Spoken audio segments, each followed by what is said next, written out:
주의 이름으로 축복합니다. 자, 우리는 똑같은 상황 속에서도 무엇에 관점을 두고 그것을 바라보느냐에 따라서 그 결과가 천지 차이임을 알게 됩니다. 여러분, 오늘 교회가 좀 변했죠? 네? 강단이 변했고, 우리 이거 텔레비전 이게 굉장히 무거운 건데, 어제 12시 가까이 우리 정대현 장로님, 그리고 부목사님, 또 우리 청년들, 차기현 청년 이렇게 여러 명이 수고해서 완성까지 시켰어요. 중간에 이게 될까 말까 고민했는데 되었어요. 이렇게 변화된 요 모습을 보고 어떤 사람은 멋지게 꾸며졌다 이렇게 생각하는 사람 있겠죠. 또 어떤 사람 저게 뭐야, 그전께 더 좋았는데 이렇게 생각하는 사람들도 혹 있을 수 있어요. 그죠? 같은 것을 보더라도 다르게 볼 수 있다는 말입니다.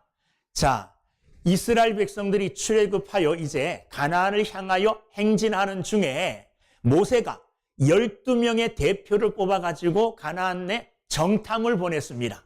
가나안에 들어가서 정탐하고 온 이 정탐꾼들이 모세에게 보고를 합니다. 그런데 두 패로 갈리워졌어요. 10명의 정탐꾼들은 우리가 가서 그곳을 보니 정말 젖과 꿀이 흐르는 살기 좋은 땅임은 분명하다.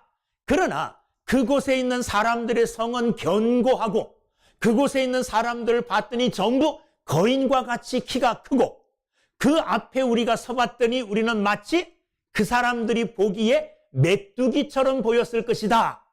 좋기는 좋지만 우리는 그 땅을 차지할 수 없다. 이렇게 부정적인 보고를 한 사람이 있었습니다. 그런데 두 사람은 다르게 봤습니다. 두 사람도 똑같이 10명의 정탐꾼과 같이 가나안을 정탐하고 왔어요. 2명, 여호수아와 갈렙은 그곳을 보고 와서 이렇게 말했습니다. 하나님이 그곳을 우리에게 주시기로 약속하셨으니 그것은 우리 것이다.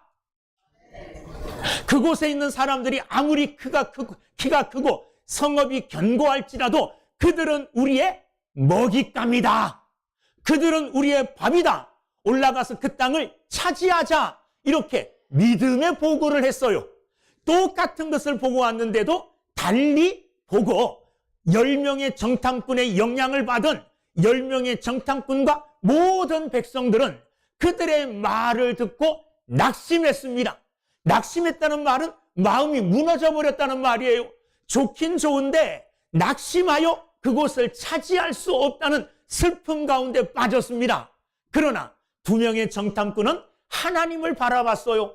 거인들을 바라보는 대신, 견고한 성읍을 바라보는 대신 우리와 함께 하시고 애굽에서 우리를 이끌어내신 하나님을 바라보았더니 그들은 우리의 뭐가 돼요? 먹잇감이 되고 우리의 밥이다. 이런 믿음의 고백을 할 수 있었던 것입니다. 많은 사람들이 여호수아와 갈렙처럼 세상을 보기보다는 우리의 삶의 현실들을 보면서 낙심하는 경우가 굉장히 많습니다. 그리스도인들, 믿는다고 하는 사람들조차도 삶 속에서 조금만 어려움을 당하면 낙심해버리고 마음이 무너지는 경우가 굉장히 많다는 겁니다. 그런데 오늘 성경 본문에서 사도 바울은 우리에게 뭐라고 말씀하시느냐? 자, 오늘 읽은 본문 16절 말씀. 처음에 어떻게 시작합니까? 그러므로 우리가 뭐하지 아니하노니? 낙심하지 아니하노니. 사도 바울은 우리는 낙심하지 않습니다. 우리는 낙심하지 않아요. 이렇게 낙심하지 않는다고 담대하게 소리치고 있습니다. 여러분, 사도 바울을 보십시오. 낙심하지 않게 생겼는가? 그의 조건은 다 좋은가? 그렇지 않아요. 그가 처음에 다메섹 도상에서 예수를 만나고 중생하여 변화된 후에 가장 먼저 어려움에 처하는데 그 어려움이 뭐냐 하면 다른 사람들이 자기를 안 믿어준다는 거예요. 이제는 내가 예수 믿기 시작했고 예수를 전파하는 전도자로 살아가려고 하는데 그 전에 어떤 삶을 살았어요? 예수 믿는 사람들을 잡아 죽이고 옥에 가두는 이런 일을 했잖아요. 그러니까 제자들도 또 다른 그리스도인들도 사도 바울을 믿어주지 않았어요. 이게 그에게는 큰 어려움이었습니다. 그뿐만 아닙니다. 복음을 증거하다가 돌에 맞아 거의 죽을 뻔하게 된 적도 너무너무 많아요. 40에서 하나 감한 매, 다시 말하면 39매, 39차례의 매를 5번이나 맞았대요. 한번 생각해 보세요. 39번의 매를 5차례. 그냥 살짝 때리는 게 아니잖아요. 그냥 곤장 때리듯이 39번 그 매 맞는 것을 5번이나 겪었다는 거예요. 그리고 또 뭐 합니까? 복음 증거하다가 옥에 갇히기도 하고, 또한 복음 증거하다가 사람들에게 위협을 당하는데, 어떤 사람들은 사도 바울을 죽이기로 동맹을 맺었어요. 몇 명이 동맹에 참여했느냐 하면 40명이 마치 특공대처럼. 그들은 뭐라고 얘기했느냐 하면, 우리가 사도 바울을 죽이기 전에는 먹지도 않고 마시지도 않겠다, 이렇게 결심하고 사도 바울을 쫓아다니며 사도 바울을 죽이려 했어요. 생각해 보세요. 저를 40명의 사람들이 똘똘 뭉쳐가지고 나를 죽이기 위해서 아주 동맹을 맺어서 조태희 목사를 죽이기 전에 내가 먹지도 않고 마시지도 않겠다, 이렇게 단단히 각오하고 나를 쫓아다니는 사람이 있다. 그것도 40명이나. 살겠어요, 못 살겠어요?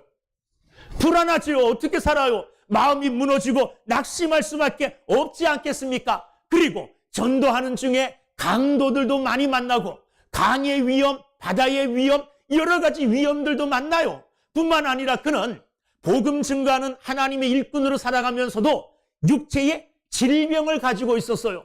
찌르는 가시, 육체에 자기를 괴롭히는 가시가 있어서 하나님께 좀 고쳐주세요 하고 3번씩이나 기도했는데 하나님이 뭐라 그러셨어요? 안 고쳐주셨어요. 네 은혜가 내게 족하다. 너 육체의 가시를 갖고 사는 것이 내게는 도리어 유익되다. 이렇게 육체의 질병을 고쳐주지도 않았어요. 육체의 질병을 가지고 평생을 살았다는 거예요. 여러분, 이런 사도 바울이에요. 우리 같으면, 보통 사람 같으면 복음 증거하는 복음 전도자의 삶을 살 때 이런 여러 가지 어려운 일들을 만나면 낙심할 수밖에 없을 거예요. 그런데 오늘 본문을 통해서 사도 바울은 뭐라고 확신 있게 말하느냐? 아까 읽었던 말씀, 우리가 낙심하지 아니하노니, 낙심하지 않는다는 말이에요. 어떤 환경 속에 처하더라도 낙심하지 않는다고 우리에게 이야기해 주고 있습니다. 그러면서 낙심하지 않는 이유를 우리에게 설명해요. 자, 16절, 17절, 18절 세 절을 읽었는데 이 세 절 한 절 한 절마다 두 가지가 이렇게 비교되는 것을 보게 됩니다. 16절에서는 뭐와 뭐가 비교됩니까? 16절, 겉사람과 속사람이 비교되죠. 17절에서는 뭐가 비교돼요? 환난과 영광이 비교되죠. 그래요, 안 그래요? 그 다음에 18절에서는 뭐와 뭐가? 18절에는 보이는 것과 보이지 않는 것이 비교가 돼요. 무엇을 바라보고 무엇을 쫓아 사느냐에 따라서 근심하지 않고 낙심하지 않을 수 있고, 무엇을 바라보고 무엇을 생각하며 살아가느냐에 따라서 근심하고 낙심하며 살 수밖에 없게 되어지는 거예요. 사도 바울은 오늘 낙심하지 않는 비결, 내가 이런 여러 가지 낙심할 수밖에 없는 조건들을 갖추고 있음에도 불구하고 낙심하지 않고 있습니다, 낙심하지 않습니다, 이렇게 말하고 있는 이유를 세 가지 우리에게 말해주고 있습니다. 그 첫 번째가 뭐냐? 16절 말씀에 보면, 그러므로 우리가 낙심하지 아니하노니 우리의 겉사람은 낡아지나 우리의 속사람은 날로 새로워지도다. 사도 바울이 겉사람과 속사람을 비교하면서 자신은 겉사람을 바라보고 사는 게 아니라 뭘 바라보고 살아요? 속사람을 바라보고 산다는 말이에요. 겉사람은 뭘 이야기합니까? 우리의 이 겉모습, 우리의 이 육체를 이야기해요. 이 육체는요, 이 겉모습은 어렸을 때 참 예쁘게 태어나요. 어린 아이들이요, 이쁘지 않은 아이들이 없어요. 그 앞에서 모두가 그냥 다 마음이 녹잖아요. 그렇죠? 이렇게 어린아이 예쁜 모습으로 자라요. 청년의 아름다움으로 자랍니다. 그런데 청년을 지나서 이제 장년으로 가고, 장년을 지나서 중년으로 가고, 중년을 넘어서 노년으로 가면 이 아름답고 그리고 사람들이 쳐다보던 이 미모들이 다 어떻게 돼요? 다 똑같아져요. 다 똑같아져요. 뭐 누가 이쁘고 누가 안 이쁘고 이거 별 차이가 없어요. 여러분들이 저를 보실 때 뭐 잘생겼다 이렇게 말하는 사람 한 명도 없을 거예요. 속으로라도. 예? 속으로라도. 그런데 제가 결혼할 때 찍은 사진 있죠? 예? 제 집사람이 사실은 결혼할 때 제가 못생겼다고 저를 도망쳤던 사람이에요. 제일 처음에 만났을 때.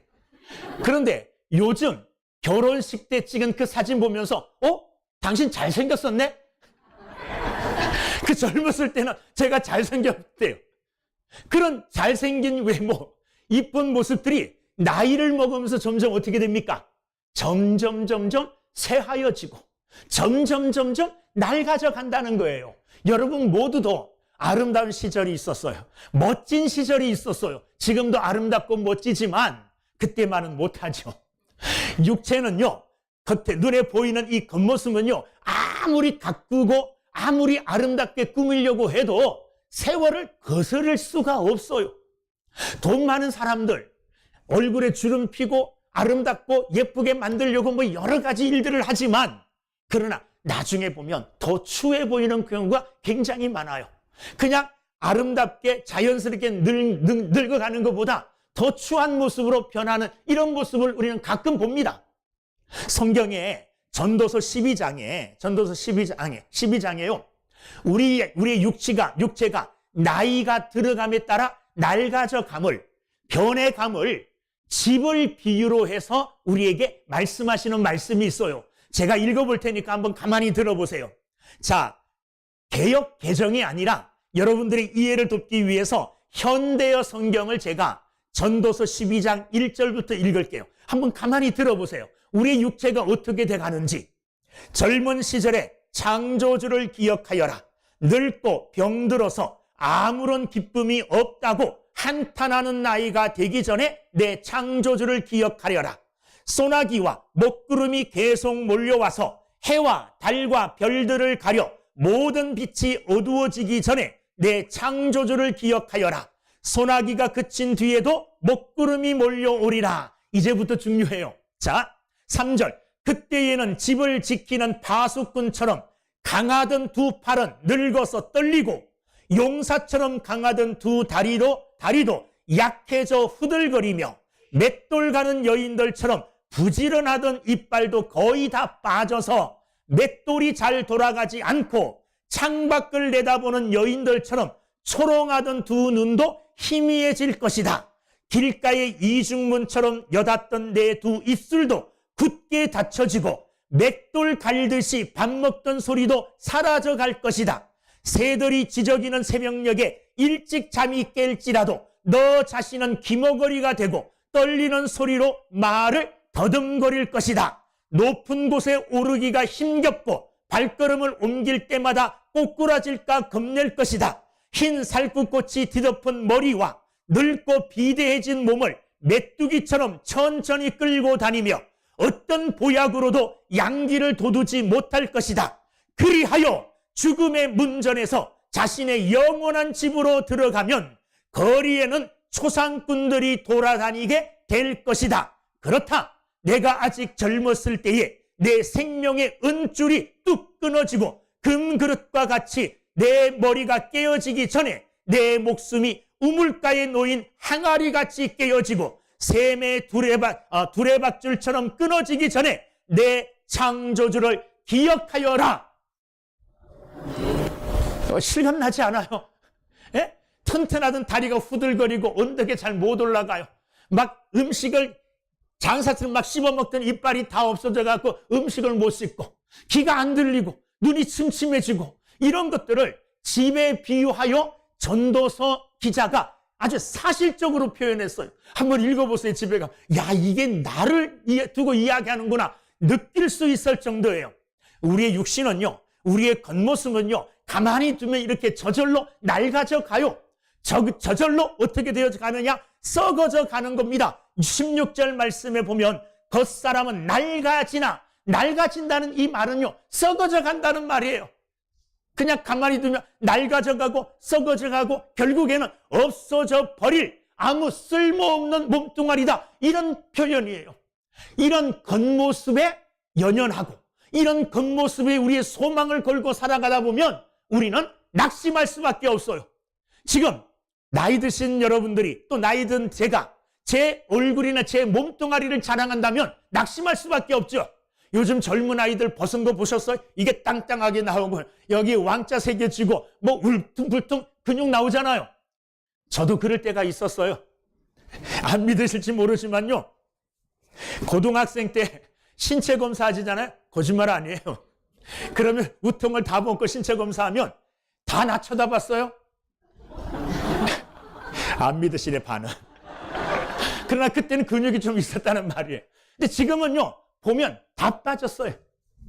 배는 나오고 근육은 어디 가고 살만 붙어 있어. 보기 흉한 모습으로 바뀌었어요. 여기에 소망이 있겠습니까? 이것 바라보면 낙심할 수밖에 없어요. 그러나 우리는 낙심하지 않아요. 왜 그렇습니까? 겉모습 바라보고 살지 않아요. 육의 모습 바라보고 살지 않아요. 뭘 바라보고 삽니까? 16절에 나오는 속 사람을 바라보고 사는 줄로 믿습니다. 우리 이 육체 속에 속 사람이 담겨 있다는 거예요. 하나님은 흙으로 사람을 빚으시고 그 코에 생기를 불어넣어 주셨어요. 그래서 사람들은 육체에 영혼이 담겨 있는 거예요. 이 영혼과 육체가 분리되어지면 죽는 거예요.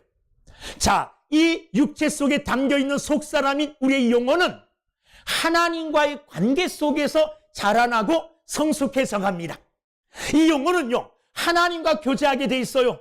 하나님을 닮고 하나님과 가까이 할 때에 이 속사람, 영의 사람은 자라고 성숙해져 가고 아름답고 멋있어 가는 거예요. 자, 겉사람은 후패해지고 낡아져 가지만, 늙어 가지만, 사람들의 눈에 띄지 않을 정도로 볼품없어져 가지만, 그러나 세월이 흐르는 만큼 우리의 영혼은 더 하나님 닮아가고 주님 닮아가고 하나님이 기뻐하는 사람이 되어가는 것, 이게 우리의 소망이 되고 그것 바라보고 그것 붙들고 살면 우리는 우리의 겉모습이, 우리의 육체가 낡아져 가더라도 낙심하지 않을 수 있는 줄로 믿습니다. 청년들, 교만하지 마세요. 지금은 잘 그렇지만 그러나 나중에 저 같을 때가 있어요. 나중에 나이 많아서 아까 전도서 12장 읽은 것처럼 육체가 그렇게 다 낡아 빠져갈 때가 있다는 말이에요. 그러므로 오늘 육체를 위해서 사는 것도 중요합니다. 이것 위해서 안 살면 안 되잖아요. 몸을 건강하고 튼튼하고 아름답게 만드는 것도 중요해요. 그러나 그건 못지않게 우리의 영혼을 살피고 우리의 영혼을 가꾸어 나가는 일에 힘쓰며 사는 믿음의 사람들이 다 되시기를 주님의 이름으로 축원합니다.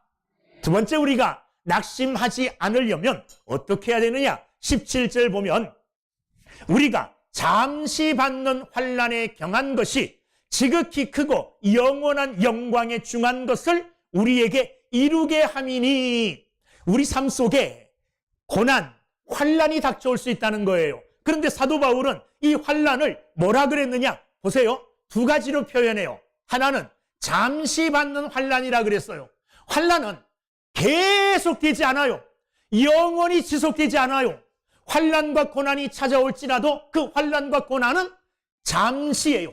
금방 지나간다는 겁니다. 그리고 환난에 경한 것, 경한 것이라는 것은 가벼운 것이라는 말이에요. 우리 삶에 찾아오는 고난이나 환난은 우리가 능히 견딜 만한 아주 가벼운 것이다, 이렇게 사도 바울이 표현해요. 아까 제가 말씀드렸지만 사도 바울이 받는 고난이 보통 고난이 아니었잖아요. 복음 증거하면서 얼마나 많은 고난과 환난을 당했습니까? 그런데 그 모든 고난과 환난을 뭐라고 표현하느냐? 내게는 그것이 아주 가벼운 것이다, 이렇게 표현해요. 자, 이렇게 표현하는 데에는 이 환난과 비교되는 것이 있어서 그것에 비교하니까 그렇다는 거예요. 사실 사도 바울이 당하는 환난 자체는 굉장히 무거워요. 그런데 당하는 그 환난이 내가 바라보고 있는 영광과 비교해 볼 때에는 너무 가볍다, 그거예요. 자기가 바라보고 있는 영광은 어떤 것이냐? 자, 보세요. 지극히 크고 영원한, 지극히 크고 영원한 영광이에요. 환난과 비교해서 완전히 차이가 나죠. 영광은 어떠하냐? 지극히 크고 영원하다는 겁니다. 자, 그러므로 인생에 환난과 고난이 찾아왔을 때에 가볍고 잠시 지나갈 수밖에 없는 이 환난과 고난을 어떻게 해요? 잘 견디어내라는 겁니다. 그것을 잘 견디어내면 무엇에 이르느냐? 이 고난을 통하여 영광에 이를 수가 있다는 말입니다. 여러분, 우리가 영광의 자리에, 하나님이 주시는 영화로운 자리에 앉기 위해서는, 그곳에 들어가기 위해서는 반드시 거쳐야 되는 과정이 있는데, 그 과정이 뭐냐 하면 고난의 과정이라는 거예요. 예수님도 부활의 영광을 얻기 전에 십자가의 고난의 과정을 거쳤다는 겁니다. 우리가 인생을 살아가다 보면은요, 영광, 또 내게 주어지는 큰 축복, 영광스러운 일들은 그냥 주어지지 않아요. 학생들이 학교에서 공부 잘해서 상을 받을 때 그 상의 영광은 그냥 주어지지 않잖아요. 남들이 놀 때 공부했을 거예요. 남들이 잘 때 공부하는 이런 고난과 환난의 시기가 있기 때문에, 그것을 잘 견뎌냈기 때문에 상을 받는 영광을 얻게 되어지는 겁니다. 오늘 우리가 이 땅에서 당하는 고난이나 환난, 이 모든 것들은 아주 잠깐 우리에게 주어지는 것이고, 영광을 생각하다 보면, 영광을 보면 그 영광의 크기에 비하여 이 환난은 지극히 작은 것이고 가벼운 것이라는 것을 기억하고, 여러분, 내 삶에 오는 고난 바라보시고 그 고난에 빠져서 허덕이면서 살아가지 마시고, 고난 후에 있어질 하나님이 주실 지극히 크고 영원한 영광을 바라보며 믿음으로 살아가는 자들이 되기를 주님의 이름으로 축원합니다. 그럴 때에 내게 찾아오는 낙심을 내가 어떻게 해요? 바꿀 수 있고 낙심하지 않을 수 있는 믿음의 사람이 되어진다는 겁니다. 여러분, 우리 삶에 고난과 영광이 공존할 때도 있고, 고난이 주어질 때도 있고 영광이 주어질 때도 있어요. 그러나 우리가 고난이 찾아왔을 때에 고난에 빠져서 허덕이지 마시고 그 고난을 뛰어넘어 영광의 자리로 나아가는 이런 믿음의 사람들이 되기를 주님의 이름으로 축원합니다. 그럴 때에 하나님께서 우리에게 낙심을 이길 수 있는 영화로운 그 능력, 영광스러운 능력으로 말미암아 우리에게 힘과 능력을 주게 될 줄로 믿습니다. 자, 이렇게 말하는 사람이 있어요.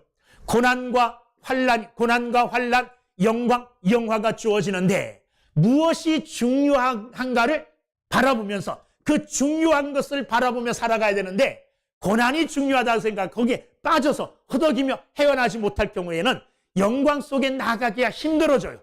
흔히 말하는 중에 무엇이 중한디, 무엇이 중한가, 그런 말이 있잖아요. 고난은 이 말씀처럼 금방 지나가 버려요. 저도 굉장히 어렵고 힘든 때가 있을 수 있어요. 육체적으로도 힘들고 어려울 때가 있어요. 그런데 그 시기는 금방 지나가 버려요. 지금 막 이렇게 제가 설교하고 있잖아요. 저는 설교가 은혜이면서도 내게 주신 하나님의 은혜면서도 짐이에요. 이 설교 시간이 기쁘면서도 부담스럽기도 해요. 왜? 너무 중요한 말씀을 전하잖아요. 그런데요, 조금 있으면 이 설교 시간 끝납니다. 조금 있으면 끝나고 조금 있으면 편안한 휴식의 시간을 가져요. 두고 보세요. 그 시간 반드시 와요. 고난이 그렇게 지나가 버린다는 말이에요. 지금 내가 고통스럽고 힘들어도요, 조금만 두고 보세요. 그 시간은 금방 지나가 버리고 새로운 날이 주어지고 안식의 날이 주어지고 평안의 날이 주어지게 되는 줄로 믿습니다. 그러므로 고난에 매여 있지 마시고, 고난에 빠져 있지 마시고, 고난을 통한 영광의 자리를 바라보며 믿음으로 살아가는 저와 여러분들이 다 되시기를 주님의 이름으로 축원합니다. 세 번째, 우리가 낙심하지 않을 수 있는 비결, 방법은 뭐냐? 18절. 우리가 주목하는 것은, 여기에 주목한다는 이 말은 어떻게 주목한다는 거냐 하면, 여기에서 보면 알아요. 도박하는 사람이 도박할 때 대충 합니까? 아니요. 거기에 집중합니다. 여러분 자녀들이나 손자, 손녀들이 오락할 때 보세요. 게임할 때. 거기에 집중합니까? 아니면 흐트러집니까? 거기에 집중해요. 어느 한 곳에 집중하여 주목한다는 말이에요. 무엇에 주목한다는 겁니까? 우리가 주목하는 것은 보이는 것이 아니요 보이지 않는 것이니, 우리가 그 예를 잘못 들었지만 어느 하나에 집중하듯이 주목하는데 무엇에 주목해야 되느냐? 보이지 아니하는 영적인 것에 주목해야 된다는 겁니다. 자, 우리가 보이지 아니하는 영적인 것에 주목하고 살아가려고 해도 여러 가지가 우리의 눈앞을 어지럽힙니다. 그 어지럽힐 때 어떻게 해야 되느냐? 이렇게 하면 돼요. 운전하는 사람이 제일 운전하기 싫은, 운전하기 어려운 조건이 언제냐면 비 오는 날 밤이에요.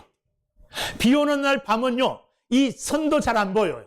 그리고 길도 잘 안 보여요. 그래서 비 오는 날 이 밤에 운전할 때 제일 운전하기가 어려워요. 앞에서 차가 오면 불빛이 비춰지잖아요. 그럼 더 안 보여요. 요럴 때 안전하게 운전하는 방법 중에 하나가 뭐냐 하면 똑바로 불빛을 쳐다봐도 안 돼요. 앞에서 차가 올 때 불빛이 비춰지면 이렇게 살짝 봐야 돼요. 예? 눈을 살짝 감으면서 흐리게 쳐다봐야 돼요. 그러면 그게 내 시야를 가리지 않고 내가 볼 때를 보게 해요. 가끔 저 그럴 때 있거든요. 그럴 때는 눈을 살짝 감으면서 그 주변에 있는 것들, 내가 봐야 될 것 말고 주변에 있는 것들은 흐리게 보이도록 기술적으로 그렇게 보면 밤에 운전하는데 안전하게 운전할 수 있어요. 세상에 내가 주목해야 될 것, 바라봐야 될 것들을 바라보려고 하는데 옆에서 막 다른 것들이 막 나를 유혹하고 내 눈을 왔다 갔다 하는 눈을 살짝 감아서 그런 것들은 흐리게 보이도록 해야 돼요. 흐리게. 그래서 금방금방 지나가 버리게. 그게 마음에 와닿고 뚜렷하게 기억되어지면 안 돼요. 흐리게. 그럴 때 우리는 내가 보려고 하는 것에 주목하고 내가 보려고 하는 것을 뚜렷하게 볼 수 있게 되는 줄로 믿습니다. 우리는 두 개의 시각을 가지고 있어요. 하나는 육체의 시각입니다. 눈으로 보이는 것. 그런데 눈으로 보이는 게 전부인 양 살아가는 사람이 있어요. 눈에 안 보이는 것도 있어요. 눈에 안 보이는 것을 보고 그것을 추구하는 사람도 있어요. 가장 좋은 예로 야곱과 에서를 들 수 있어요. 야곱과 에서가 형입니다. 에서가 형이기 때문에 형은 아버지의 모든 것들을 다 물려받을 장자의 고난을 가지고 있어요. 그런데 이 장자인 에서가 멀어요. 야곱이 쓰고 있는 팥죽, 죽 한 그릇에 장자의 고난을 팔아버렸어요. 야곱은 장자의 고난, 이 눈에 안 보여요. 하나님의 축복권이죠. 하나님의 축복이에요.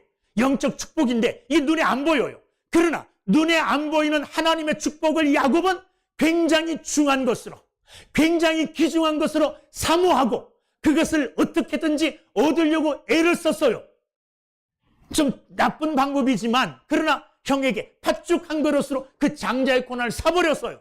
그런데 에서는 눈에 보이는 팥죽 한 그릇이 눈에 보이지 아니하는 하나님의 축복보다 더 귀하게 여겼어요. 그래서 팥죽 한 그릇을 선택한 겁니다. 그 결과로 어떻게 됐습니까? 그 결과로 야곱은 오늘까지 이스라엘이라는 이름을 가지고 믿는 사람들의 조상 이스라엘이 되었어요. 하나님의 자녀 백성이 되었어요. 그러나 에서는 이름 없이 지나가 버리고 만 것입니다. 이름 없이 지나가 버렸어요. 도리어 믿는 사람들의 앞을 막고 앞을 방해하는 이런 장애인 인간이 되어버리고 말았다는 거죠. 여러분, 오늘 우리가 무엇을 중요하게 여기고 무엇을 쫓아 사느냐에 따라서 결과가 이렇게 다르게 되어지는 줄로 믿습니다. 아까 이야기했던 여호수아와 갈렙, 이 두 사람과 10명의 정탐꾼, 아니 10명의 정탐꾼을 쫓았던 60만 명, 애굽에서 나온 이스라엘 장정이 몇 명입니까? 60만 명이 나왔어요. 그런데 그 60만 명 중에 가나안 땅에 들어간 사람은 몇 명이에요? 2명. 여호수아와 갈렙 60만 분의 2예요. 60만 대 2.